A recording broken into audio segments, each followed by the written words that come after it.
Mheshimiwa Mwenyekiti, mbali ya changamoto zilizopo ambazo tutakwenda kuziangalia hapa wakati tunachambua hii taarifa, lakini nimesoma taarifa ya mdhibiti na mkaguzi mkuu wa hesabu za serikali ambazo wamefanya kwenye halmashauri yako, na nichukue nafasi hii kwa moyo wa dhati kabisa kukupongeza wewe Mheshimiwa Mwenyekiti na baraza lako la madiwani, ndugu mkurugenzi, wataalamu wako wote, management ya halmashauri hii, lakini kwa umuhimu wake Mheshimiwa mkuu wa wilaya na timu yako ya kamati ya usalama na ulinzi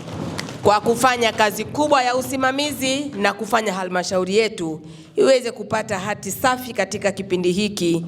cha mwaka huu, na hii inatupa mfululizo wa upatikanaji wa hati safi licha ya changamoto ambazo tumeendelea kuzipata katika halmashauri. Lakini tulimsikia Sea hapa alisema kwamba kupata hati safi hakumaanishi kwamba hakuna changamoto. Lakini na mimi nikwambie kwamba kupata hati safi pia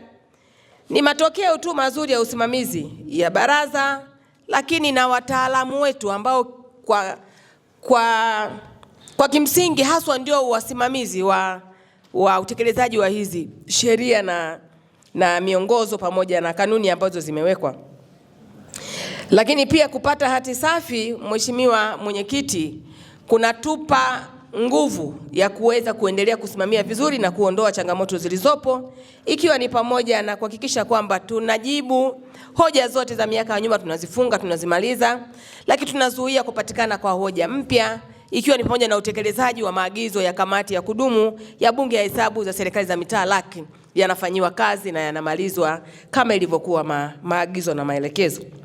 Mheshimiwa Mwenyekiti, mkaguzi pia alikagua hesabu za halmashauri hii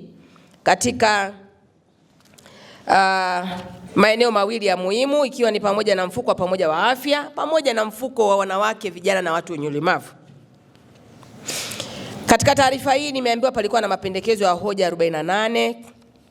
baada ya mdhibiti na mkaguzi mkuu wa hesabu za serikali kutoa taarifa. Management ya ofisi yangu ikiongozwa na katibu tawala wa mkoa